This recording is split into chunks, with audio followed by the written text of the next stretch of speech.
حضرت سلیمان علیہ السلام اللہ کے برگزیدہ نبی اور عظیم بادشاہ تھے۔ اللہ تعالیٰ نے انہیں بے مثال بادشاہت، علم، حکمت، جن و انس پر حکومت اور پرندوں و جانوروں کی زبان سمجھنے کی طاقت عطا کی تھی۔ یمن کے علاقے سبا میں ایک عظیم سلطنت تھی جس کی حکمران ملکہ بلقیس تھیں۔ وہ اپنی رعایا میں عدل و انصاف سے حکومت کرتیں۔ ان کی سلطنت زرخیز اور مال و دولت سے بھرپور تھی، لیکن ان کی قوم سورج کی پرستش کرتی تھی، یعنی وہ اللہ کو چھوڑ کر سورج کو سجدہ کرتی تھی۔ حضرت سلیمان علیہ السلام کا خط۔ ایک دن حضرت سلیمان علیہ السلام نے اپنے دربار میں حاضرین سے پوچھا کہ کون ہے جو ملکہ سبا اور اس کی سلطنت کی خبر لائے۔ ہدہد مرندہ نے کہا، میں نے یمن کی طرف سے ایک عظیم سلطنت دیکھی ہے۔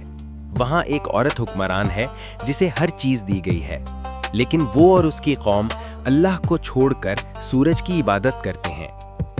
یہ سن کر حضرت سلیمان علیہ السلام نے ایک خط لکھا اور ہدہد کے ذریعے ملکہ بلقیس کو بھیجا۔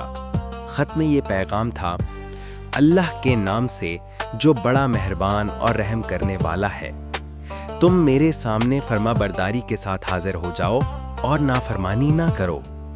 ملکہ بلقیس کی مشورت۔ جب خط بلقیس کے دربار میں پہنچا تو اس نے اپنے وزیروں اور سرداروں کو جمع کیا اور کہا، مجھے ایک معزز خط ملا ہے جو سلیمان کی طرف سے ہے۔ وہ ہمیں اللہ کی اطاعت اور اس کے سامنے سر جھکانے کی دعوت دیتے ہیں۔ اس کے درباریوں نے کہا، ہم طاقتور ہیں اور لڑنے کی قدرت رکھتے ہیں، فیصلہ آپ کا ہے۔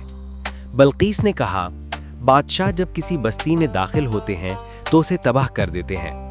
بہتر ہے کہ ہم پہلے سلیمان کو تحفے بھیج کر دیکھیں کہ وہ کیا کرتے ہیں۔ حضرت سلیمان علیہ السلام کا جواب۔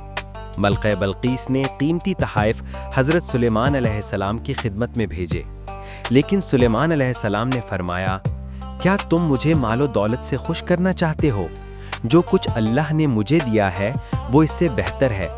اگر تم میری اطاعت نہ کرو گے تو میں ایک ایسی فوج لے کر آؤں گا جس کا تم مقابلہ نہ کر سکو گے۔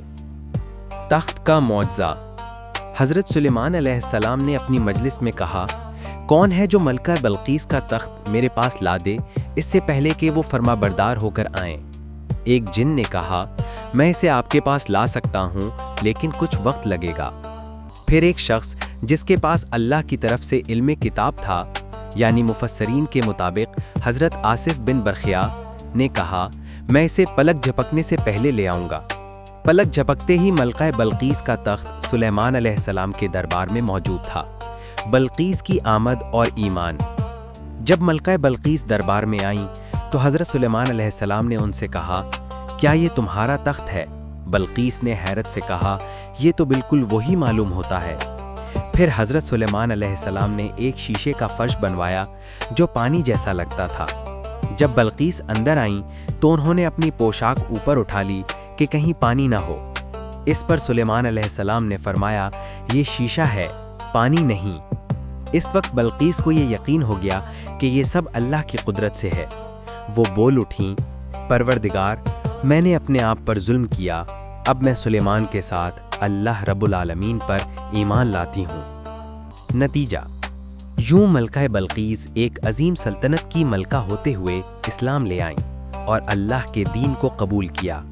ان کی کہانی ہمیں یہ سبق دیتی ہے کہ دولت، طاقت اور اقتدار کے باوجود اصل کامیابی ایمان اور اللہ کی بندگی میں ہے۔